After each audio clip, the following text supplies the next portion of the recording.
મિત્રો, ગુજરાતી વાર્તા ચેનલમાં તમારું સ્વાગત છે। કહાની શરૂ કરું તેના પહેલાં વિડીયો લાઇક કરીને ચેનલ સબસ્ક્રાઇબ કરી દો। કે આ માં કેટલી વાર કહું મારી કોઈ પણ વસ્તુને હાથ ના લગાડ્યા કરો, પણ તમે છો કે સાંભળતા જ નથી। દેવ 60 વર્ષની પોતાની માં પર બૂમો પાડતા કહે છે, પણ બેટા હું તો આંખોમાં આંસુ લાવીને દેવી માં કહે છે, શું માં તમને ખબર પણ છે આ ગુલદસ્તો કેટલો મોંઘો હતો અને તમે તોડી નાખ્યો? પોતાની માના હાથને જોરથી દબાવતા દેવ કહે છે, માફ કરી દે બેટા, હવે પછી આવી ભૂલ નહીં થાય। બોલતા બોલતા માં ત્યાંથી જતી રહે છે। દેવ, હું તો હમણાં જ કહું છું માજીને કોઈ વૃદ્ધાશ્રમ છોડી આવો, પણ તમે છો કે મારી વાત સાંભળતા જ નથી। દેવની પત્ની નૈના બૂમો પાડતા કહે છે, અરે મારી નૈના, મારી જાન, થોડા દિવસોમાં તું માં બનવાની છે અને દેખભાળ માટે કોઈ તો હોવું જોઈએ ને। નૈનાને માનવતા દેવ કહે છે, અચ્છા આ સંભાળશે મારા બાળકોને? અરે હા બાબા, ઓછામાં ઓછો એક દાઈ નર્સનો ખર્ચ તો બચી જશે। હા, તમને તો પૈસાની જ પડી હોય છે, તમને ખબર પણ છે હું એમની સાથે આખો દિવસ કેવી રીતે કાઢું છું। મગરમચ્છના આંસુ લાવીને નૈના કહે છે, અરે હું સમજુ છું, પણ તું જ વિચાર ને, ઘરનું બધું કામ પણ તો માં જ કરે છે ને। નૈનાની બાજુમાં બેસતા દેવ કહે છે, મતલબ શું છે તારો? બધું કામ તારી માં એકલી કરે છે અને હું કંઈ કરતી જ નથી? નૈના પોતાની જગ્યા પરથી ઊભી થતાં કહે છે, અરે નહીં, મારો મતલબ એવો બિલકુલ નહોતો। નૈનાના ખભા પર હાથ રાખતા દેવ કહે છે, હા હા બસ કરો અને જાઓ ઓફિસ તમે, આમ પણ ઘરમાં કામ કરવાવાળા ઓછા અને ખાવાવાળા વધારે છે। દેવની માફ તરફ જોતા કહે છે, ચલો ઠીક છે, હું નીકળું છું, ખ્યાલ રાખજે પોતાનો પણ અને મારા બાળકોનો પણ। દેવ બોલતા નૈનાના કપાળને ચૂમે છે અને ગળે લગાવીને બાય બોલે છે અને ઓફિસ જવા નીકળી જાય છે। પાછળના રૂમના દરવાજા પર ઊભેલી માં પોતાના દીકરાને નિહાળી રહી હતી। તે ઈચ્છા છતાં પણ પોતાના દીકરાને ગળે નહોતી લગાવી શકતી। આજે આ માની આંખોમાંથી આંસુની નદીઓ વહી રહી હતી, પણ બિચારી કરે પણ શું? આ તો રોજ રોજનું નાટક હતું। દરરોજે માની સાથે આવું જ થતું હતું। દરેક પળ તે ઘૂંટાઈ ઘૂંટાઈને જીવી રહી હતી। દરવાજા પર ઊભેલી માં પોતાના ભૂતકાળમાં ક્યાંક ખોવાઈ જાય, અરે ઓ ડોસી, કામ નહીં કરે શું? નૈનાએ મા પર બૂમો પાડતા કહે છે। દેવ ઓફિસ જતાં જ નૈનાનું વલણ જ બદલાઈ જતું હતું। દેવની સામે તો તે મા સાથે ઠીકઠાક વર્તન કરતી હતી, પણ દેવના જતાં જ એ બિચારી મા સાથે એવું વર્તન કરતી, માને કે જાણે ઘણા જન્મોનું વેર હોય। નૈનાએ મા પાસેથી જાણે બદલો લઈ રહી હોય। હા હા બેટા, હમણાં આવી, બોલ શું કામ છે? મા એક લાકડીના સહારે લથડતા ડગલે આવે છે। આમ તો એ માની એટલી બધી ઉંમર પણ નહોતી કે તે લાકડી લઈને ચાલે, પણ નૈના અને દેવની મહેરબાનીથી બિચારી માની આ હાલત હતી। તે ઠીકથી ચાલી પણ શકતી નહોતી અને ના તો તેમનાથી કામ બરાબર થતું હતું, પણ તેમ છતાં તે હંમેશા દરેક શક્ય પ્રયાસ કરતી, જેથી તેમની ઘરની મહારાણી એટલે કે નૈના ખુશ રહે। પણ તે ક્યાં ખુશ રહેવાની હતી? તેનું ચાલે તો બિચારી માનું લોહી પણ પી જાય। ચૂડેલ રાતના બધા વાસણો પડેલા છે, ક્યારે સાફ કરીશ એને? નૈના મા પર બૂમો પાડતા કહે છે, પણ બેટા મેં તો રાત્રે જ વાસણ સાફ કરી દીધા હતા। અચ્છા, તો શું હું જૂઠું બોલું છું? માને આંખ બતાવતા નૈના કહે છે, પહેલાં તો થોડી વારમાં નૈના સામે જુએ છે અને યાદ કરવાનો પ્રયત્ન કરે છે કે તેને વાસણ સાફ કર્યા હતા કે નહીં। પછી થોડી વાર વિચારીને બોલે છે, નહીં નહીં, હું કરી દઉં છું, ફરીથી તું આટલો ગુસ્સો ન કર, બાળક પર અસર પડશે। તમે કોણ છો મારા બાળકની ફિકર કરવાવાળા? એક વાત હંમેશા યાદ રાખજો, તમે આ ઘરના કામવાળા બાઈ છો બસ, અને કામવાળાનું કામ હોય છે ફક્ત ઘરના કામો સાથે મતલબ રાખવો, સમજ્યા તમે? માના હાથને ઝંઝોળીને ધક્કો મારતા નૈના કહે છે, ધક્કો મારવાને કારણે મા પડી જાય છે અને તેમના હાડકામાં ખૂબ જોરથી વાગે પણ છે, પણ સંજોગો કહે છે કે નસીબથી મજબૂર માં આંખો બંધ કરીને ઊંડો શ્વાસ લે છે અને હિંમત કરીને ઊભી થઈ જાય છે અને ઘરના કામોમાં લાગી જાય છે। ખાવાનું બન્યું કે નહીં? નૈના ફરીથી ચીસો પાડતા કહે છે, હા હા બેટા, હમણાં લાવી। કિચનમાંથી ખાવાનું લાવતા બોલે છે। લથડતા ડગલે માં કોઈક રીતે ખાવાનું લઈને પોતાની બહુ નૈનાને આપી દે છે। નૈના ખાવાનું તો ચાખ્યા વગર જ જોઈને બોલે છે, એ ડોસી, તારું મગજ ખરાબ છે કે શું? કોઈ પ્રેગ્નેન્ટ સ્ત્રી આવું સાદું ખાવાનું આપે છે? ખાવાની પ્લેટને દૂર ફેંકતા નૈના કહે છે, પણ બહુ, વડીલો કહે છે કે ગર્ભવતી મહિલાએ સાદું અને પૌષ્ટિક ખાવાનું જ ખાવું જોઈએ। માં પોતાની વહુને સમજાવતા કહે છે, પણ નૈના ક્યાં સમજવાની? તેને તો રોજ કોઈને કોઈ નવું નાટક જોઈતું જ હતું। દરરોજ તે કોઈને કોઈ નવું નાટક કરતી અને એ જ બહાને બિચારી માં સાથે મારપીટ કરતી હતી, અને એટલું જ નહીં, કેટલાય દિવસો સુધી ખાવાનું પણ આપતી નહોતી। માની હાલત નર્કની જિંદગી કરતાં પણ બદતર થઈ ગઈ હતી। તે જીવતી હોવા છતાં પળપળ મરી રહી હતી। બસ બસ, બંધ કર તારું ભાષણ અને સાંભળ, મારી સહેલીઓ આવી રહી છે, પ્લીઝ એમની સામે કોઈ નવું નાટક ન કરતી। વાત પૂરી થાય તે પહેલાં જ નૈના બોલી પડે છે। બિચારી માં ચૂપચાપ ત્યાંથી જતી રહે છે અને જાડું લાવીને તૂટેલી પ્લેટ સાફ કરે છે અને જે ખાવાનું વેરાયેલું હતું તેને અલગથી ઉપાડીને કિચનના સાઈડ પર રાખી દે છે। નૈનાની સહેલીઓ માટે નાસ્તો બનાવવા લાગે છે। સાંભળ ડોશી, નાસ્તામાં સમોસા, લીલા મરચાંની ચટણી અને થોડી ચિપ્સ તૈયાર કરી દેજે, અને હા સાંભળ, એ લોકો બપોરનું જમવાનું હોય જ જમશે તો બપોરના જમવામાં ચિકન અને ભાત બનાવી દેજે। નેના કિચનમાં આવીને પોતાની ફરમાઈશ સંભળાવે છે, પણ બેટા પણ વણસું, મને આજે કોઈ બહાનું નથી જોઈતું, બસ અડધા કલાકની અંદર નાસ્તો તૈયાર હોવો જોઈએ. તે લોકો ગમે ત્યારે પહોંચતા જ હશે. તે અચાનક જ દરવાજાની બેલ વાગે છે. હવે મારું મોઢું શું જુએ છે? જઈને દરવાજો ખોલને, નેના બૂમો પાડતા બોલે છે. આ જાઉં છું. બોલતા બોલતા માં દરવાજો ખોલવા જાય છે. અરે કાકી કેમ છો? દરવાજો ખુલતા તેમાંથી નેનાની એક દોસ્ત મહિમા માને ગળે લગાડતા પૂછે છે. હું ઠીક છું બેટા, તમે કેમ છો? પાછળ હરતા માં બોલે છે. બિલકુલ મસ્ત કાકી, આજે ઘણા દિવસો પછી તમારા હાથનું ખાવાનું સૌભાગ્ય મળ્યું છે અમને. માયકી ટસે મહિમાને જોવા લાગે છે અને તેમનું દિલ કરે છે કે જોરથી મહિમાને ફરી ગળે લગાવી લે અને પોતાની બધી વાતો, બધા દુઃખ મહિમાને જણાવી દે. પણ નેનાના ડરથી તે પાછળ હટી જાય છે અને મહિમાની કોઈ પણ વાતનો જવાબ આપ્યા વગર ત્યાંથી નીકળી જાય છે. દોસ્તો, કહાની છેલ્લા સુધી જોજો અને વિડીયો લાઈક કરી ચેનલ સબસ્ક્રાઈબ કરી દો. ક્યાં યાર તું પણ કામવાળાઓને ગળે લાગી જાય છે? એના કપડાં જોયા છે તે કેટલા ગંદા છે? મને તો જોઈને જ ઉલટી આવી રહી છે અને એના શરીરમાંથી કેટલી ગંદી વાસ આવી રહી હતી. છી. નેનાની બીજી દોસ્ત નીતુ નાકને એવી રીતે ઢાંકતા કહે છે જાણે કોઈ અસહ્ય દુર્ગંધ આવી રહી હોય. કંઈ વાંધો નહીં નીતુ, આ વાતનો જવાબ તને જરૂર મળશે, પણ સાચા સમયે, અત્યારે નહીં. મહિમા મનોમન બોલે છે. અરે વાહ, તમે લોકો આવી ગયા અને ત્યાં શું કરી રહ્યા છો? અંદર આવો. નેના કિચનમાંથી બહાર આવતા કહે છે. આસ્તે નેના, થોડું ધીરે ચાલ, તારા બાળક પર અસર પડી શકે છે. મહિમા નેનાને કહે છે. પેલી શું કહેવત છે? હા, યાદ આવ્યું, બંદર ક્યાં જાને અદરક કા સ્વાદ. નેના દાંત પીસતા મહિમાને મેણું મારે છે. ખરેખર મહિમાના લગ્નને લગભગ 8 વર્ષ થઈ ગયા હતા, પણ મહિમા હજી સુધી માં બની શકી નહોતી, જે કારણે તેને આ બધું સહન કરવું પડી રહ્યું હતું. અરે તું અહીં શું કરે છે? દેખાતું નથી શું? મહેમાન આવ્યા છે, ચા પાણી લઈને આવ. નેના બૂમો પાડતા માને કહે છે. યાર, આજકાલના નોકર ચાકર પણને જરાક પ્રેમ ના આપો કે માથે ચડી જાય છે. નીતુ નેનાને ચડાવતા કહે છે. માં લથડતા પગલે પાણી લઈને આવે છે અને તેમનો પગ એક ટેબલ સાથે અથડાય છે અને તેમના હાથમાંથી પાણીની ટ્રે નીચે પડી જાય છે અને બધા ગ્લાસ તૂટી જાય છે. મહિમા માને કોઈક રીતે સંભાળી લે છે. આ શું કર્યું તે? તને ખબર પણ છે આ કેટલું મોંઘું હતું? નેના મા પર બૂમો પાડતા કહે છે. શું યાર નેના, તને દેખાતું નથી? કાકીને હમણાં વાગી જાત અને તને ગ્લાસની પડી છે. અરે મહિમા, તું બહુ ભોળી છે. આનું તો દરરોજનું આ જ નાટક છે અને તું ઊભી ઊભી મારું મોઢું શું જુએ છે? જલ્દીથી આ કાચ સાફ કર અને અમારા માટે સમોસા લઈને આવ. નૈના માને ધમકાવતા કહે છે. હા બેટા, હમણાં લાવું છું. બોલતા માં કિચન તરફ જાય છે અને ગરમા ગરમ સમોસા લઈને આવે છે. બધા માટે પ્લેટમાં સમોસા અને ચટણી પીરસી દે છે. વારા ફરતી બધાના હાથમાં આપી દે છે. એવી જ રીતે એક પછી એક નવી નવી વાનગીઓની ફરમાઈશ કરતા જાય છે. બિચારી માં બધાની ફરમાઈશ પૂરી કરતી જાય છે. પહેલાં નાસ્તો, પછી ચા, પછી જમવાનું, પછી જ્યુસ, પછી ફરી ચા, પછી કંઈક બીજું, એમ કરતાં કરતાં સાંજ પડી જાય છે. અચ્છા સાંભળો, હવે ને દેવના આવવાનો સમય થઈ ગયો છે, તો હવે તમે બધા જાઓ. ઠીક છે યાર, અમે બધા જઈએ છીએ, પણ આગલી પાર્ટી ક્યારે આપીશ એ તો કહી દે. નીતુ પોતાની જગ્યાએથી ઊભી થતાં કહે છે. આવતા રવિવારે પાક્કું ને? હા હા, એકદમ પાક્કું. હવે બધી શૈલીઓ ભરત અને રામની જેમ ગળે વળગે છે. ભલે એ તેમનામાં ભરત અને શ્રી રામ જેટલો પ્રેમ ન હોય, પણ દેખાવો કરવામાં શું જાય છે? હવે તેમનું મેળાપ પૂરું થાય છે, એકબીજાને બાય કરે છે અને બધી પોતાના ઘર માટે નીકળી જાય છે. અહીં નેનાની શેતાની ખોપરીમાં કોઈ ખતરનાક ચાલ ચાલી રહી હોય છે. તે ઘડિયાળ તરફ જુએ છે અને જલ્દીથી દોડીને કિચન તરફ જાય છે. અરે માજી, સોરી, આજે તમને કંઈક વધારે જ કહી દીધું મેં.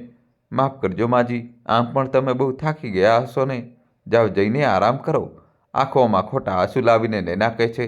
પણ બેટા, બહુ બધું કામ કરવું પડ્યું છે. આ બધું પહેલાં પૂરું કરી લઉં, પછી આરામ તો થતો જ રહેશે. આમ પણ દેવના આવવાનો ટાઈમ થઈ રહ્યો છે, એના માટે જમવાનું પણ બનાવવું પડશે ને? માં નૈનાની વાત કાપતા કહે છે. અરે નહીં, તમે જઈને આરામ કરો, હજુ એમના આવવામાં વાર છે. તમે જાઓ, આરામ કરો. માનો હાથ પકડતા નૈના કહે છે. બિચારી માં નૈનાના ડરથી આરામ કરવા પોતાના રૂમમાં જતી રહે છે, પણ આરામ નથી કરી શકતી. તેમના મગજમાં એક જ પ્રશ્ન ઘૂમે છે કે આખરે આજે આટલો પ્રેમ કેવી રીતે એમના પર આવી ગયો. થોડી વાર પછી બહારથી રડવાનો અવાજ આવે છે. માં લાકડીના સારે લથડતા ડગલે બહાર નીકળે છે તો જુએ છે કે દેવ ગુસ્સાથી લાળચોળ થઈને ઝડપથી તેમની તરફ વધી રહ્યો હોય છે. દેવને ગુસ્સામાં જોતા જ માં સમજી ગઈ કે જરૂર નૈનાએ કોઈને કોઈ ચાલ ચાલી છે અને આજે તો આ ગુસ્સો મારા પર જ ફૂટવાનો છે. આ વિચારીને માં ધીરે ધીરે પોતાના કદમ પાછા વાળી લે છે. માં, આ તમે શું કર્યું? તમને ખબર છે ને નૈના માં બનવાની છે? તો પણ? દેવ બૂમો પાડતા માં તરફ ઝડપથી વધે છે. પણ બેટા, શું થયું? ડરતા ડરતા માં બોલે છે. દેવ ઝડપથી મા તરફ વધે છે. દેવને ગુસ્સામાં પોતાની તરફ આવતા જોઈ મા ડરી જાય છે અને પોતાનું કદમ પાછળ લે છે. અચાનક તેમનો પગ કોઈ સખત વસ્તુ સાથે અથડાય છે અને તે પાછળ પડી જાય છે. પણ ના તો તે થોડી પણ દયા દેવને આવે છે અને ના તો નૈનાને. આમ પણ નૈના તો પથ્થર દિલની હતી, તેને ક્યારેક કોઈના પર દયા આવતી નહોતી. દેવ ઝડપથી આગળ વધે છે અને નિર્દયની જેમ હાથ ઝંઝોડીને ઉઠાડે છે. બૂમો પાડતા બોલે છે, માં, તમને જરાય શરમ નથી આવતી? તમને ખબર છે ને નૈના પ્રેગ્નેન્ટ છે, તો પણ તમે એની પાસે કામ કરાવો છો. તમને અમે ઘરમાં રાખ્યા જ કેમ છે? જેથી તમે નૈનાનું થોડું ધ્યાન રાખો. પણ નહીં, તમારાથી તો એ પણ નથી થતું. અરે નૈનાનું ના તો મારા બાળક વિશે તો વિચારોમાં. એક શ્વાસે જ કંઈ પણ વિચારે વગર દેવ બોલ્યો જ જતો હતો. પણ બેટા, મેં શું કર્યું છે? શું કર્યું છે? અરે માં, કંઈક તો શરમ કરો. વૃદ્ધ થઈ ગયા છો, ઓછામાં ઓછું આ ઉંમરે તો જૂઠું ના બોલો. માં એકી ટસે દેવને જોવા લાગે છે અને કદાચ તે સમજી પણ જાય છે કે આ બધું કારવ્યું નૈનાનું છે. પરંતુ હવે માં કરે પણ તો શું કરે? કારણ કે દેવ તો મારી વાત સાંભળવાનો રહ્યો નહીં. હવે કેમ ચૂપ થઈ ગઈ? તમે જાણવા માંગો છો ને કે શું થયું? તો જુઓ, નૈનાને આગળ લાવતા દેવ કહે છે. નૈનાના હાથમાંથી પટ્ટી બાંધેલી હોય છે અને આંખોમાં મોટા મોટા આંસુ, પરંતુ અસલિયતમાં ચહેરા પાછળ છુપાયેલી ખુશી જેનો કોઈ ઠેકાણો નહોતો. આજે તમે આખો ગ્લાસનો સેટ તોડ્યો હતો ને?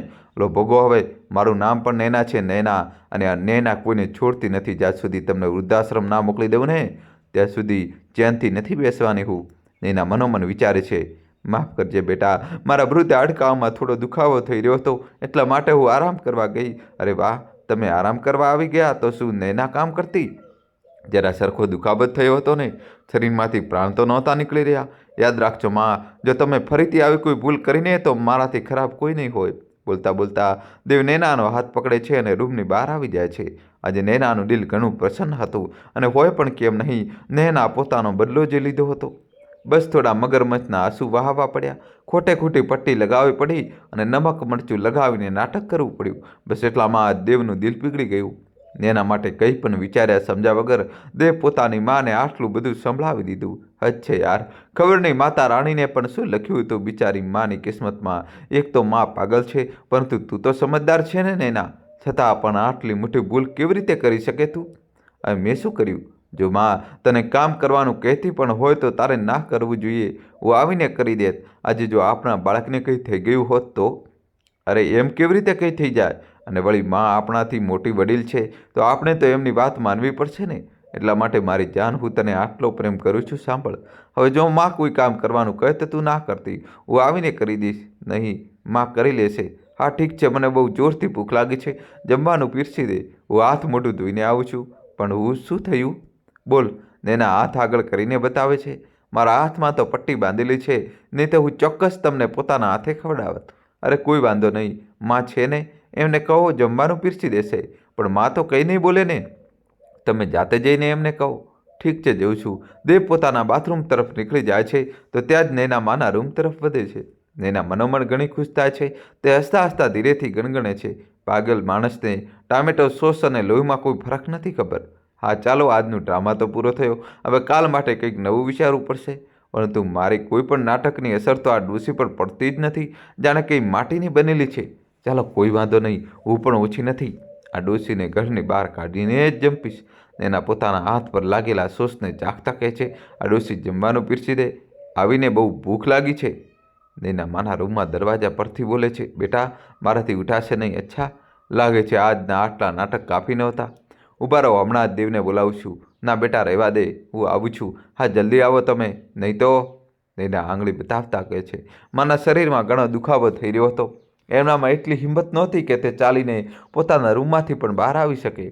છતાં પણ તે કોઈ રીતે હિંમત કરીને આવે છે અને રસોડામાં જઈને જમવાનું પીરસવા માટે ચોખાનું તપેલું ઉઠાવે છે. તપેલું થોડું હલકું લાગે છે. માં તપેલું નીચે રાખે છે અને તેના પર રાખેલી થાળી જ્યારે હટાવે છે તો ખબર પડે છે કે તપેલું બિલકુલ ખાલી છે. પછી માં કડાઈમાં જુએ છે તો તેમાં પણ શાક નહોતું અને ના દાળ હોય છે અને ના રોટલી.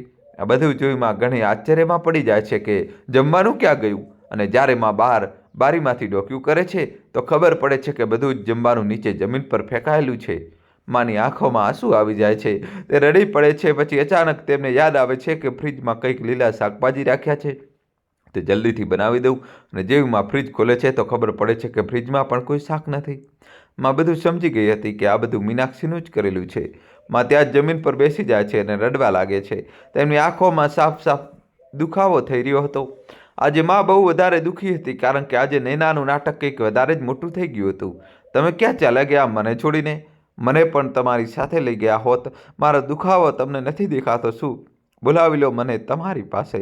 હવે મારે વધારે નથી જીવવું. મારું મન આ દુનિયાથી હવે ધરાઈ ગયું છે. માં પોતાના પતિ એટલે કે દેવના પિતાને યાદ કરતા કહે છે, શું યાર માં, તમને જમવાનું લાવવામાં આટલી વાર કેમ થઈ રહી છે? નથી આપવું જમવાનું તો સાફ સાફ કહી દો ને, પછી અમે એકવાર પણ તમારી પાસે જમવાનું નહીં માગીએ. દેવ બહાર જમવાના ટેબલ પરથી જ બૂમ પાડીને કહે છે, જા યાર નૈના, જોઈ આવ શું થયું છે. હા આવું છું. જોઈને નૈના પોતાની ખુરશી પરથી ઉઠે છે અને ધીરે ધીરે કિચન તરફ વધવા લાગે છે.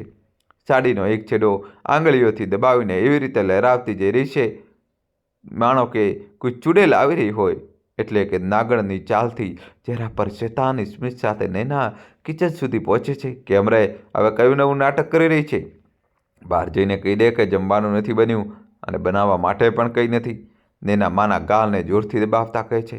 માં દુખાવાને લીધે ચીસ પાડી ઉડે છે, પણ માની ચીસ નીકળતા જ નૈના તેના મોઢા પર પોતાનો હાથ રાખી દે છે, જેના કારણે વધારે દૂર સુધી તેનો અવાજ નથી પહોંચી શકતો.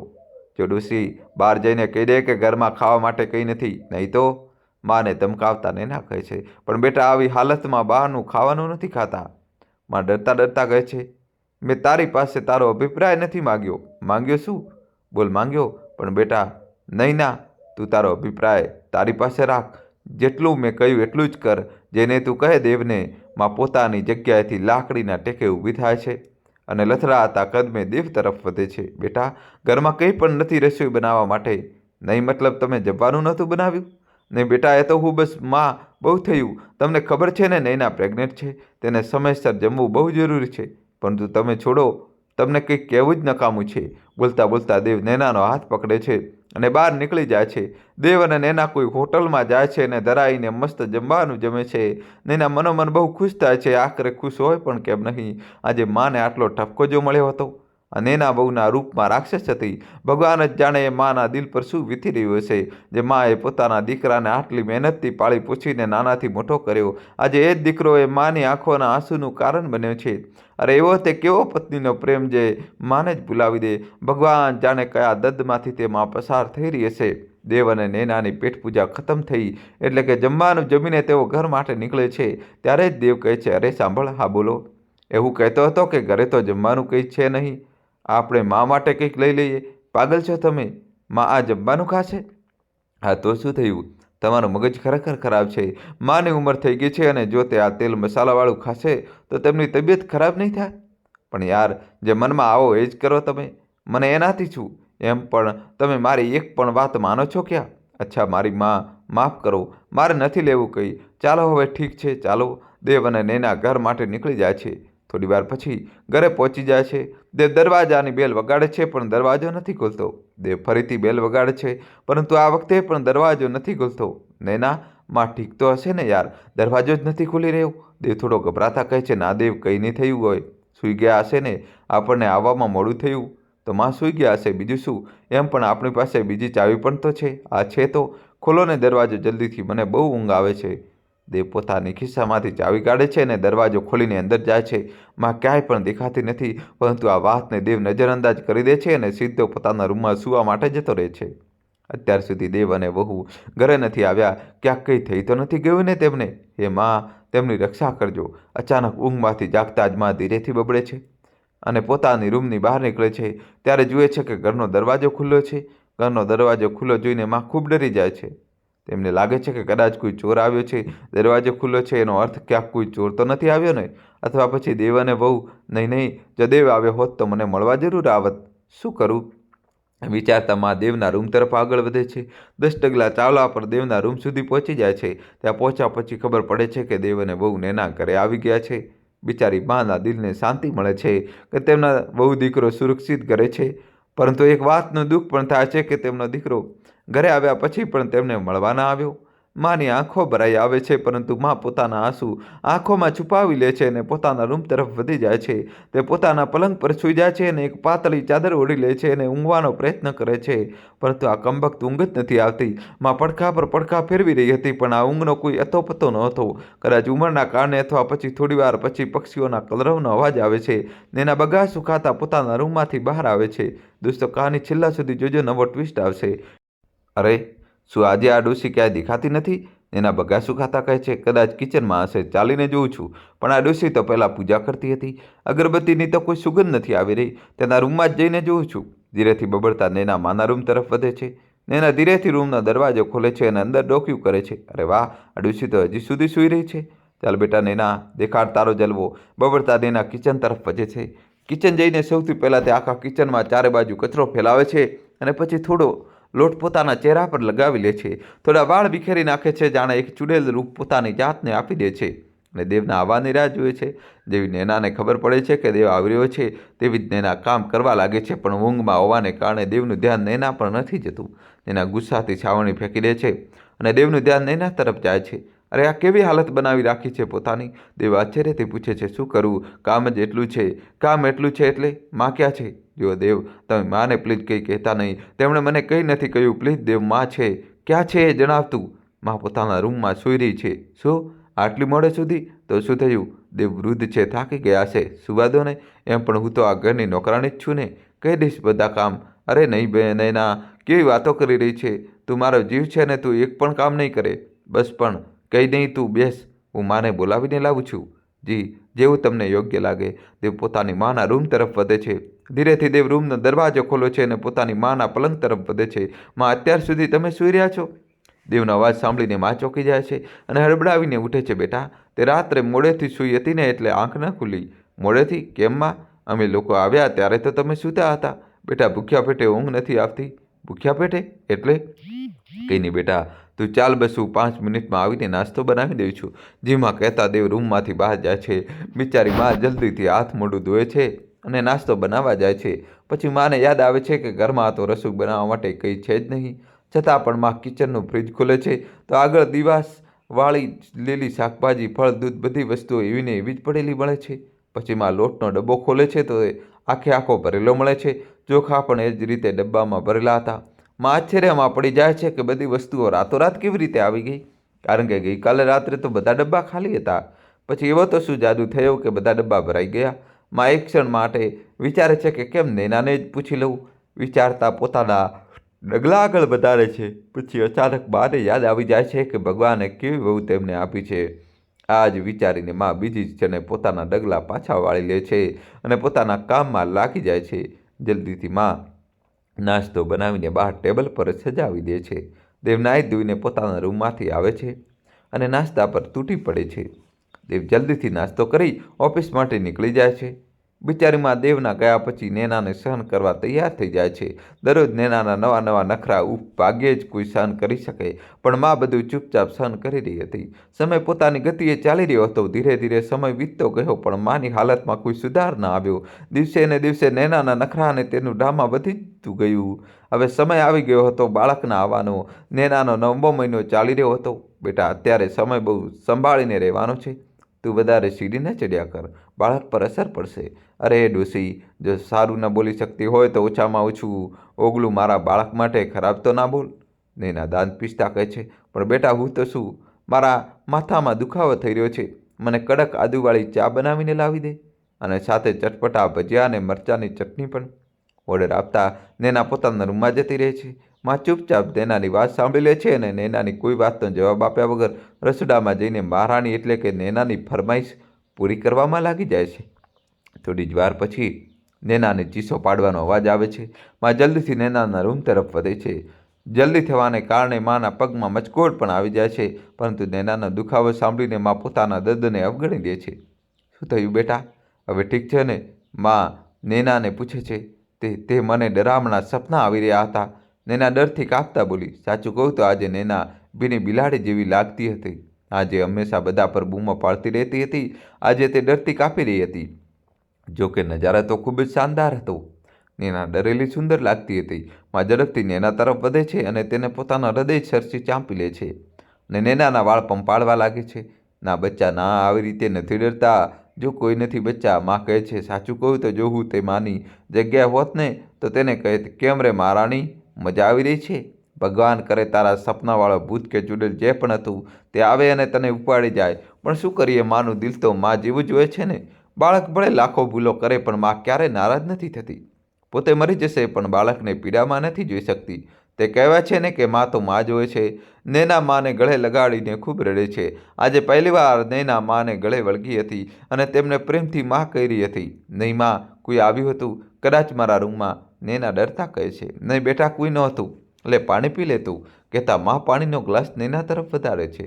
નૈના પાણીના ગ્લાસને મજબૂતીથી પકડે છે અને એક જ શ્વાસમાં પાણી પી જાય છે. બેટા, હવે સૂઈ જા, હું બાકીનું કામ પતાવીને આવું છું. નહીં માં, તમે મને છોડીને ક્યાંય ના જશો પ્લીઝ. નૈના માનો હાથ પકડતા કહે છે, પણ બેટા ઘરનું કામ પણ તો કરવાનું છે ને. ઠીક છે, પણ હું પણ તમારી સાથે નીચે આવીશ. બેટા હવે જઈને શું કરીશ? તો એ આરામ કર. નહીં માં, હું હોલમાં બેસીશ, પણ તમારી પાસે જ બેસીશ. બસ સારું, ઠીક છે, ચાલ, કહેતા માં નૈનાનો હોલમાં લઈ જાય છે અને ત્યાં જ એક સોફા પર બેસાડી દે છે. નૈના હજી પણ ઘણી ડરેલી હોય છે.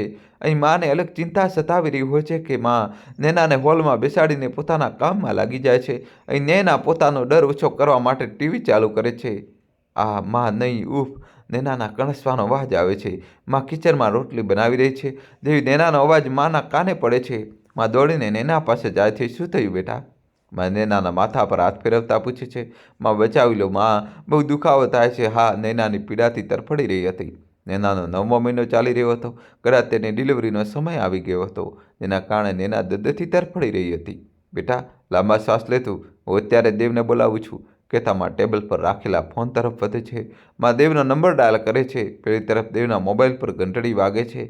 મને ખબર છે કે આ માં જ હશે. હંમેશા વગર કામે ફોન કરીને મારું મગજ ખાતી રહે છે.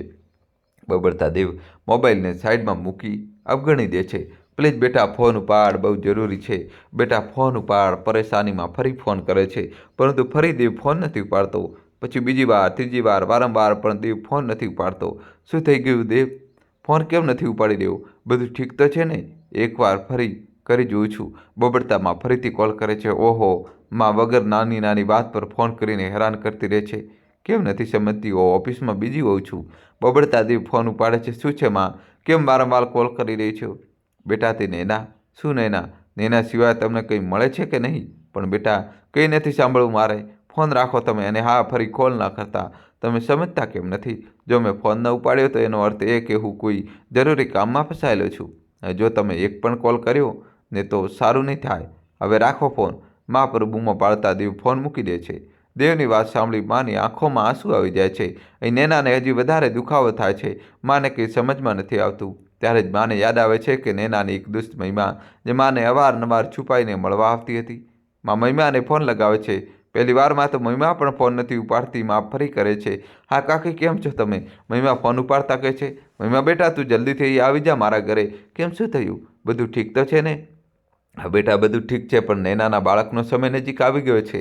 તે પીડાથી તડપી રહી છે. બાપરે, બેબી આવી રહ્યું છે. કાકી તમે બિલકુલ ટેન્શન ના લો, હું હમણાં જ ગાડી લઈને આવું છું. હા બેટા, જલ્દી આવ. નૈનાની હાલત જોયાતી નથી.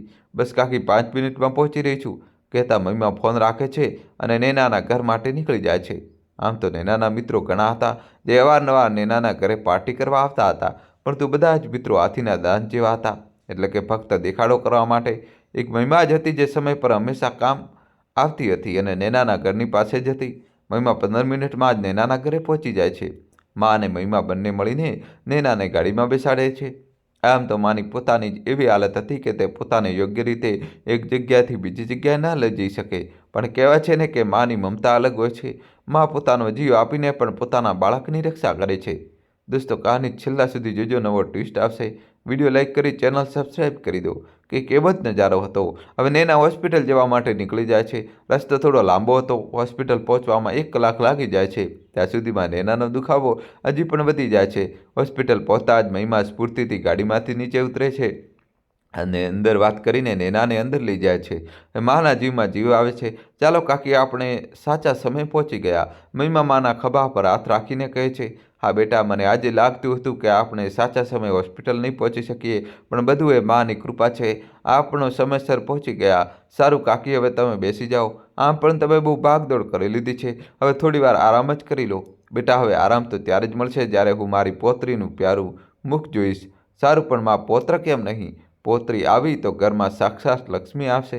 સારું કાકી, તમે બેસો, હું પાણી લઈને આવું છું. મુસ્કુરાતા મહિમા ત્યાં જ બેન્ચ પર માને બેસાડી દે છે અને પાણી લેવા ચાલી જાય છે. એ અંબે માં, હવે જલ્દીથી મને મારા બાળકનું મુખ બતાવી દે. બસ કૃપા કરજો, બધું કુશળ મંગળ થઈ જાય. માં હાથ જોડીને માં અંબેને પ્રાર્થના કરે છે, કાકી લો આ પાણી અને આ ગરમા ગરમ ચા અને સાથે કચોરી. અરે બેટા, આટલું બધું લાવવાની શું જરૂર હતી? અરે જરૂર કેમ નહોતી? હું સવારથી ભૂખી છું. હાય રે, મારું પેટ ક્યારનું ખાવાનું માગતું હતું, પણ હું તેને ધમકાવીને શાંત કરી રહી હતી. પણ જેવી પાણી લેવા ગઈ કે મારા પેટમાં ઉંદર અને બિલાડીએ મળીને યુદ્ધ કરવાનું શરૂ કરી દીધું. અને પછી મારી નજર આ કચોરી પર જે અટકી તો હું શું કરતી? સારું ઠીક છે, હવે ખાઈ લે. તમે પણ આ ખાઓ, ઊભા રહો, હું મારી હાથે જ ખવડાવું છું. બોલતા બોલતા મહિમાના મોઢામાં પહેલો કોળિયો નાખે છે. મહિમાનો પ્રેમ જોઈ માની આંખો ભરાઈ આવે છે. તે મહિમાને ગળે લગાવીને જીભ ભરીને આશીર્વાદ આપે છે. થોડીવાર પછી ડૉક્ટર સાહેબ બહાર આવે છે. માં હડબડાતા ઊભા થાય છે. મુબારક હો માં, પૌત્ર થયો છે. ડૉક્ટર સાહેબ વધાવણી આપતા કહે છે. માની આંખોમાં ખુશીની લહેર દોડી જાય છે. અરે વાહ કાકી, તમે તો દાદી બની ગયા, અને હું તું ફોઈ પકલી. મહિમાના બોલતા જ પહેલાં જ માં બોલી દે છે, હવે બધી ખુશીઓ બહાર જ મનાવશો કે બાળકને આશીર્વાદ પણ આપશો મમ્મા? ડૉક્ટર સાહેબ કહે છે, હા બેટા. બોલતા માં અંદર જવા લાગે છે. કાકી, 1 મિનિટ, તમે દેવને જણાવ્યું? મહિમા દ્વારા પૂછાયેલા પ્રશ્ન પર માં કંઈ બોલતા નથી. શું થયું કાકી? જણાવ્યું ને? મહિમાના ફરીથી પૂછવા પર માં બધી વાત જણાવી દે છે. શું વાત કરી રહ્યા છો તમે કાકી? દેવે આવું કર્યું? હું હમણાં જ દેવ સાથે વાત કરું છું.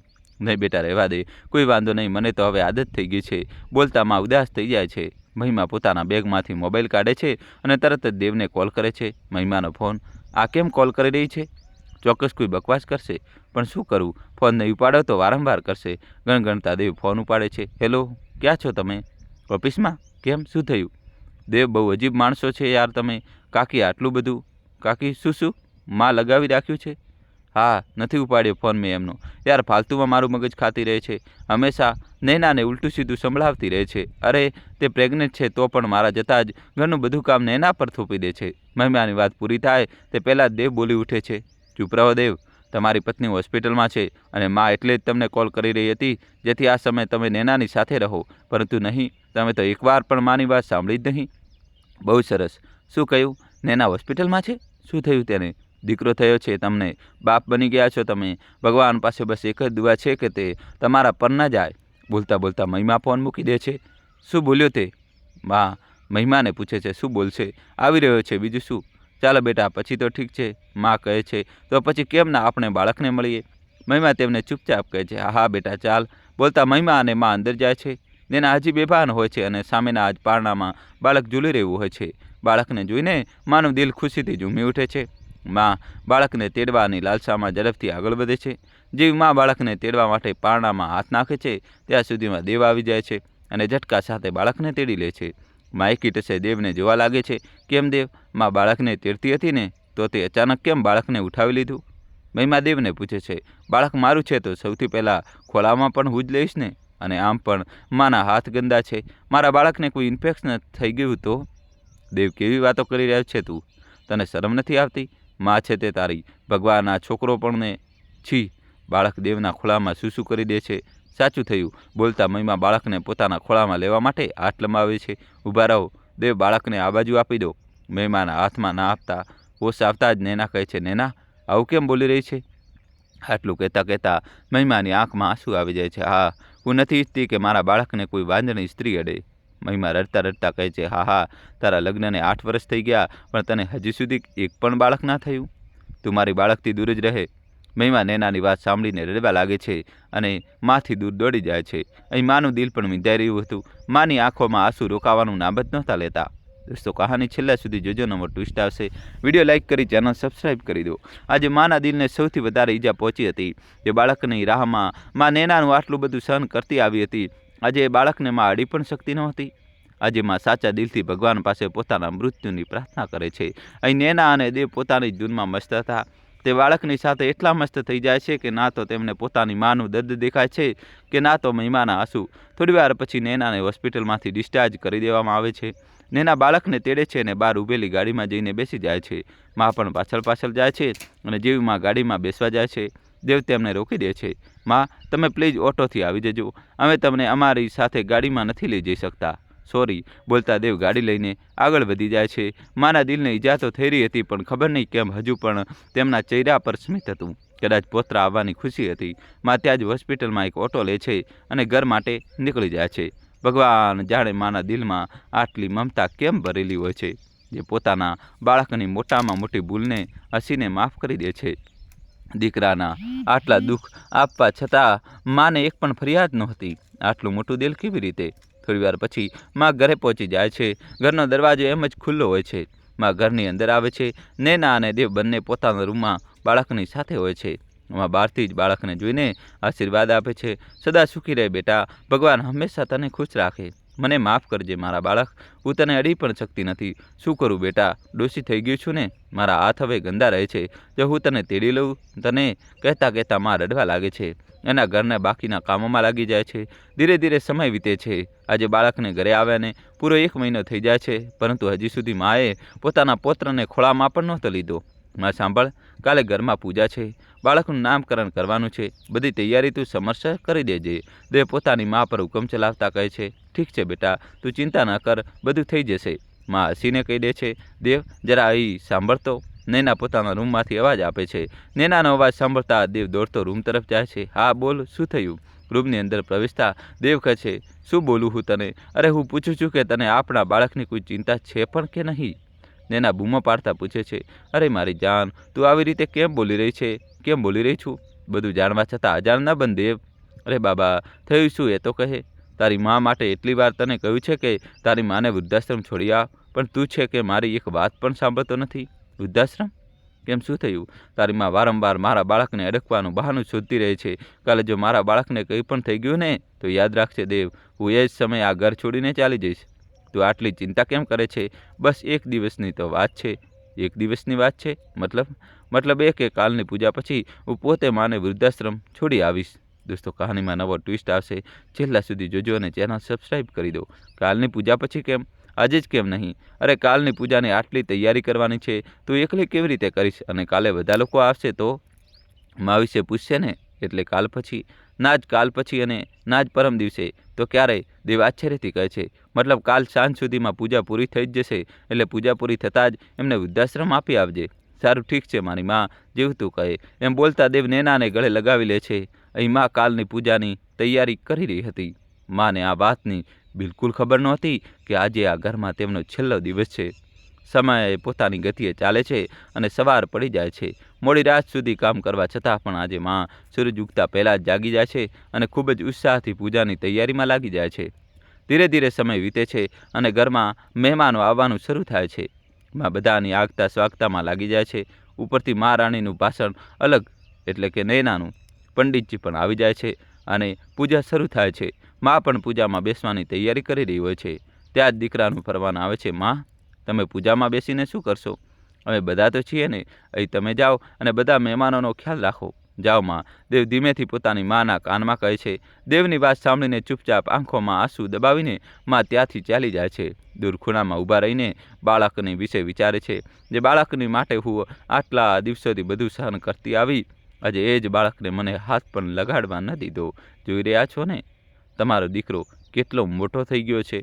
હવે તમારા દીકરાને માની કોઈ જરૂર જ નથી. મને હવે તમારી પાસે બોલાવી લો ને. હવે મારામાં હિંમત નથી. મા પોતાના પતિને યાદ કરતા મનમાં કહે છે. હવે સમય આવે છે બાળકના નામકરણનો. મા ટકી ટકી લગાવીને જુએ છે કે તેમનો દીકરો એકવાર તો ચોક્કસ તેમને પૂછવા આવશે, પણ કદાચ આ તેમની ગેરસમજ હતી. દેવ પોતાના બાળકનું નામકરણ કરી ચૂક્યો હોય છે. હવે દેવ નામકરણ કરીને પંડિતજીના આશીર્વાદ લે છે અને પછી માના પણ પગે લાગીને આશીર્વાદ લે છે. દેવના પગે લાગતા જ મા પોતાની જાતને રોકી શકતી નથી અને રડવા લાગે છે. શું નાટક છે માં? આવું કેમ કરી રહ્યા છો? તમને દેખાતું નથી કેટલા બધા મહેમાનો આવ્યા છે? શું તમે આ બધાને એ બતાવવા માંગો છો કે અમે તમને બરાબર રાખતા નથી? કે પછી એ સાબિત કરવા માંગો છો કે અમે તમારો ખ્યાલ નથી રાખતા? દેવ દાંત પીસતા કહે છે, ના બેટા ના, હું ખુશ છું અને હંમેશા સુખી રહે તું. એમ બોલતા માં રડતા રડતા પોતાના રૂમમાં ચાલી જાય છે. મેં તો તમને પહેલાં જ કહ્યું હતું ને કે એમને વૃદ્ધાશ્રમ છોડી આવો, પણ તમે હતા કે મારી વાત સાંભળતા જ નહોતા. હવે જુઓ, બધાની સામે થયું ને નાટક, હવે થયો તમારો જીવ ખુશ. એમ બોલતા નૈના ગુસ્સામાં તમતમતી બાળકને લઈને પોતાના રૂમમાં ચાલી જાય છે. ધીરે ધીરે કહીને બધા મહેમાનો પણ ચાલ્યા જાય છે અને સાંજ પડી જાય છે. નૈનાના કહેવા મુજબ દેવ પોતાની માને વૃદ્ધાશ્રમ છોડવા માટે તેમના રૂમમાં જાય છે. માં, તમને લઈને ક્યાંક જવાનું છે, ચાલો.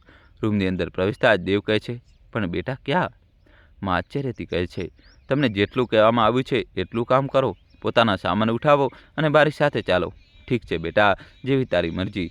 એમ બોલતા માં પોતાનો સામાન ઉઠાવે છે. દોસ્તો, કહાનીમાં જબરજસ્ત ટ્વિસ્ટ આવશે. છેલ્લા સુધી જોજો અને વિડીયો લાઇક કરી ચેનલ સબસ્ક્રાઈબ કરી દો. હવે કહાની ઘરથી જતી વખતે માનું કાળજું ફાટવા લાગે છે, તે રડવા લાગે છે. કદાચ તેમને પણ ખબર પડી જાય છે કે આ ક્ષણ આ ઘરમાં તેમની છેલ્લી ક્ષણ છે. જે ઘરે માએ પોતાના લોહી પરસેવાથી કમાણીના પૈસાથી એક એક ઈંટ જોડીને બનાવ્યું હતું, આજે એ જ ઘરને તે હંમેશા માટે અલવિદા કરી હતી. ભલે માં અત્યારે આ વાતથી અજાણ હતી, પણ દિલ તો માનું હતું ને. દીકરાની દરેક વાત સમજતી હતી. માં કોઈ પણ સવાલ કર્યા વગર ચૂપચાપ એ ઘરમાંથી નીકળી જાય છે. બહાર ઉભેલી ગાડીમાં બેસે છે અને આશ્રમ માટે નીકળી જાય છે. માં મનોમન ભગવાનને દુઆ કરી રહી હોય છે કે કાશ આ સફર પૂરી ન થાય. હે મારા માલિક, હે મારા ખુદા, તારી પાસે બસ એક જ દુઆ છે, બસ તું એટલી કૃપા કરજે કે આજે માં ખોટી સાબિત થઈ જાય. પણ સમયને કોણ રોકી શકે છે? થોડી જ વારમાં તેઓ વૃદ્ધાશ્રમ પહોંચી જાય છે. હવે સામે લાગેલા બોર્ડને વાંચીને માં અંદરથી તૂટી જાય છે. દેવ તેમનો બેગ ઉઠાવે છે અને અંદર આશ્રમમાં જઈને મૂકી દે છે. જુઓ માં, તમે અમને ખોટા ન સમજતા. ઘરમાં બરાબર તમારી દેખભાળ નહોતી થઈ શકતી, એટલે મેં નિર્ણય લીધો છે કે હું તમને અહીં છોડી દઉં. જુઓ, એ તમારી જ ઉંમરના કેટલા બધા લોકો અહીં તમારી દેખભાળ પણ સારી રીતે થશે અને તમારું મન પણ લાગેલું રહેશે. એમ બોલતા દેવ માના પગે લાગી જાય છે અને માં ધ્રુજતા હાથે દેવને આશીર્વાદ આપે છે અને દેવને અલવિદા કહે છે. આશ્રમમાંથી નીકળતી વખતે દેવની આંખોમાં પણ આંસુ આવી જાય છે, છતાં પણ દેવ ફરીને એકવાર પણ જોતો નથી અને સીધો નીકળી જાય છે. ધીરે ધીરે સમય વીતે છે. નૈના વધુ જિદ્દી અને બદતમીજ થતી જાય છે. દેવ હવે નૈનાથી ઘણો પરેશાન થઈ જાય છે. દિવસે ને દિવસે નૈનાનું વર્તન વધુ ખરાબ થતું જાય છે. ઘરનું કામ પણ દેવને જ કરવું પડે છે. દેવે માની યાદ સતાવા લાગે છે. દેવ મનોમન નક્કી કરી લે છે કે વૃદ્ધાશ્રમથી પોતાની માને પાછી લઈ આવશે અને તે નૈનાને કયા વગર માને લેવા વૃદ્ધાશ્રમ નીકળી પડે છે. દેવ મનમાં ઘણા સપના જુએ છે કે માં આવશે તો આ કરીશું, પેલું કરીશું, આવું તેવું હજારો સપના. આશ્રમ પહોંચતા દેવ તરત અંદર જાય છે અને આમ તે માને શોધવા લાગે છે. શું થયું બેટા? કોને શોધી રહ્યો છે? એક વૃદ્ધ બાબા કહે છે. બાબા, એ મારી માં. દેવ રડતા રડતા કહે છે, કોણ? દેવજી, બાબા, હું દેવ છું. તમે મારી માને જાણો છો? બેટા, તું આવામાં બહુ મોડો પડ્યો. મતલબ તારી માનું નામ લીલા દેવી હતું ને? જી બાબા. શું થયું મારી માને? હવે એ આ દુનિયામાં નથી રહ્યા બેટા. શું? દેવની આંખો ફાટી જાય છે. આ બેટા, જ્યારે તું તારી માને અહીં છોડીને ગયો ને, બિચારી બહુ રડી હતી, તને યાદ કરતી હતી અને સાથે જ પોતાના પૌત્રને પણ. તેમની બસ એક જ છેલ્લી ઈચ્છા હતી, પોતાના પૌત્રને ખોળામાં લેવાની. બાબા, ક્યારે થયું આ બધું? જ્યારે તું એમને છોડીને અહીં ગયો હતો તેના 4 દિવસ પછી જ. 4 દિવસ પછી જ? માં, નહીં માં, તમે આવું ન કરી શકો માં. તમે અમને છોડીને ન જઈ શકો માં. નહીં માં, નહીં. પાછી આવી જા માં. એકવાર મારા માથા પર હાથ ફેરવી દે માં. હાથ ફેરવી દે માં. પછી આવી જા માં. પાછી આવી જા. દેવ ત્યાં ધ્રુસકે ને ધ્રુસકે રડવા લાગે છે. આવી રીતે તૂટી પડાય નહીં બેટા. જે આવ્યું છે તેને આજે નહીં તો કાલે જવાનું જ છે. હાલે બેટા, આ સ્વેટર તારી માએ પોતાના પૌત્ર માટે તૈયાર કર્યું હતું. સ્વેટર દેવના હાથમાં આપીને બાબા ત્યાંથી ચાલ્યા જાય છે. દેવ પૂરેપૂરો ભાંગી પડે છે. દેવનું કાળજું ફાટી રહ્યું હોય છે. તેને હવે પોતાની ભૂલનો પૂરેપૂરો અહેસાસ થઈ ચૂક્યો હતો, પણ હવે કરી પણ શું શકાતું હતું? હવે તો બહુ મોડું થઈ ગયું હતું. જેને જાણવું હતું તે તો ચાલી ગઈ. હવે પસ્તાવાથી શું ફાયદો? જો દેવ સમય રહેતા આ બધું સમજી ગયો હોત તો કદાચ આજે માં તેમની સાથે હોત, કદાચ બધું બરાબર હોત. પણ દેવની આંખો પર તો નૈના નામની પટ્ટી બંધાયેલી હતી. નૈનાની વાતોમાં આવીને દેવ જીવનની સૌથી મોટી ભૂલ જ નહીં, પણ જીવનનું સૌથી મોટું પાપ કરી ચૂક્યો હતો, જેનું પ્રાયશ્ચિત કદાચ કંઈ જ ન હતું. ભગવાન પણ ક્યારેય માફ નહીં કરે આવા માણસને. દેવ અને નૈના જેવા લોકોને તો એક માણસ કહેવું પણ પાપ જેવું લાગે છે. કદાચ પેલી માં દેવને માફ કરી દે, કારણ કે માનું દિલ બહુ મોટું હોય છે, પરંતુ ભગવાન ક્યારેય માફ નહીં કરે આવા લોકોને. દેવ રડતા રડતા આશ્રમમાંથી નીકળે છે અને ત્યાં જ એક બગીચામાં જઈને બેસી જાય છે. થોડીવાર પછી એક વૃદ્ધ વ્યક્તિ આવે છે અને દેવની બાજુમાં બેસતા કહે છે, અરે દેવ બેટા, તું અહીં? જી બાબા. અને જણાવ, તારી માં કેવી છે? માં તો હવે નથી રહી બાબા. માં હવે નથી રહી? દેવ રડતા રડતા કહે છે, શું થયું તેમને? બાબાના પૂછવા પર દેવ બધી વાત બાબાને જણાવી દે છે. ભગવાન ના કરે તારા જેવો દાનવ દીકરો કોઈ ન હોય બેટા. તું શું જાણે લીલાદેવી શું હતા. જ્યારે તારો જન્મ પણ નહોતો થયો તે પહેલાં જ તારા પિતાના મૃત્યુ થઈ ગયું હતું. તારા પિતાના મૃત્યુના 1 મહિના પછી જ તારો જન્મ થયો અને તારા જન્મ થતાની સાથે જ તારા કાકાએ તારી માને ઘરની બહાર કાઢી મૂકી હતી. બિચારીની રડી રડીને કેવી હાલત થઈ હતી. આ દર્દને ફક્ત લીલાદેવી જ જાણે છે. અરે દાનવ, તે પેદા થતાની સાથે જ તને કેમ ન મારી નાખ્યો? તારા પિતાની મૃત્યુ પછી જો તે જીવતી હતી તો તે ફક્ત તારા માટે, ફક્ત તારા ભવિષ્ય માટે. તેની પાસે ના તો રહેવા માટે ઘર હતું અને ના તો ખાવા માટે પૈસા. રસ્તા પરથી કચરો વીણી વીણીને તે તારું પેટ ભરતી હતી. ભગવાન જાણે કેટલા ગંદા ગંદા નાળાઓમાં હાથ નાખીને તે કચરો ભેગો કરતી હતી અને તેને વેચીને જે પૈસા આવતા તેનાથી તારું પેટ ભરતી હતી. કેટલી વાર તો રસ્તા પર બેસીને તારા માટે ભીખ માંગતી હતી. કેટલાય દિવસો સુધી તે ભૂખ્યા પેટે સૂઈ ગઈ, પણ તને ક્યારેય ભૂખ્યો ના રહેવા દીધો.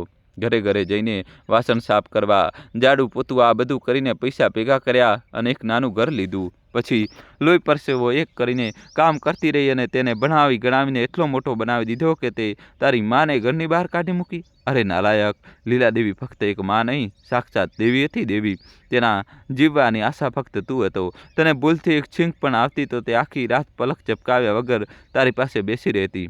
અરે પોતાને જાનથી પણ વધીને તને પ્રેમ કરતી હતી. સારો બદલો આપ્યો તે તારી માને મમતાનો. ભગવાન તને ક્યારેય માફ નહીં કરે, ક્યારેય નહીં કરે. જા બેટા જા, તને તારા કર્યાની સજા તારો દીકરો પોતે તને આપશે. ત્યારે તું સમજીશ કે દર્દ શું હોય છે. જા બેટા, મારી બદ્દુઆ તને જરૂર લાગશે, જરૂર લાગશે. એટલું કહેતા તે બાબા રડી પડે છે. બાબા, મારાથી બહુ મોટી ભૂલ થઈ ગઈ છે. મેં બહુ મોટું પાપ કર્યું છે. મને નરકમાં પણ જગ્યા નહીં મળે. દેવ રડતા રડતા કહે છે. બાબા ત્યાંથી ઉઠીને ચાલ્યા જાય છે. દેવ ત્યાં જ બગીચામાં બેસીને પોતાની માને યાદ કરીને ધ્રુસકે રડી રહ્યો હોય છે. લવ યુ માં, આઈ લવ યુ માં. પ્લીઝ એકવાર પાછી આવી જા માં, પ્લીઝ એકવાર પાછા આવી જા. હું વચન આપું છું તમને ક્યારેય તમારી આંખોમાં આંસુ નહીં આવવા દઉં. દેવ ત્યાં બગીચામાં બેઠો બેઠો રડી રહ્યો હોય છે. દેવ ઘરે જાય છે અને નેનાને માના મૃત્યુના સમાચાર આપે છે. નેના ખોટા મગરના આંસુ આવે છે અને ખૂબ દુઃખ વ્યક્ત કરે છે. દેવ અંદરથી નેનાના હાવભાવ સમજી રહ્યો હતો. ધીરે ધીરે દિવસો પસાર થવા લાગે છે. દેવનું બાળક પણ મોટું થવા લાગે છે અને તે બંને તેને દરેક ખુશી આપવા માંગે છે. પરંતુ નેના હજુ પણ ઘરમાં હંમેશા કંકાસ મચાવતી રહે છે. હવે દેવને સમજાઈ ગયું હતું કે ભૂલ કોની હતી, માની કે નેનાની. માણસ પોતાના કર્મોને ભૂલી જાય છે, પરંતુ ભગવાન ક્યારેય નથી ભૂલતા. તેમની પાસે માણસના દરેક કર્મોનો હિસાબ હોય છે. વખતે કરવટ બદલી અને આજે 20 વર્ષ પછી એક વિધવા સ્ત્રી પોતાના દીકરા અને વહુ પાસે તેમના ઘરના કોઈ ખૂણામાં પડ્યા રહેવાની ભીખ માંગી રહી હોય છે અને બંને તેનો સામાન બહાર ફેંકીને તેને ઘરેથી કાઢી મૂકે છે. કારણ કે આજે તે પોતાના પતિની યાદમાં 2-4 બ્રાહ્મણોને ભોજન કરાવવા માગતી હતી. તેની ભૂલ બસ એટલી જ હતી જે 1 વર્ષ પહેલાં એક અકસ્માતમાં માર્યા ગયા હતા. ત્યાં કોઈ બીજું નહીં પણ નેના હોય છે. તેને સમજાઈ જાય છે કે આજે હું ત્યાં જ ઊભી છું જ્યાં ગઈકાલે મારી સાસુ ઊભી હતી. આજે તેને અહેસાસ થઈ જાય છે કે તે પોતાના દ્વારા કરવામાં આવેલા કર્મોને જ ભોગવી રહી છે.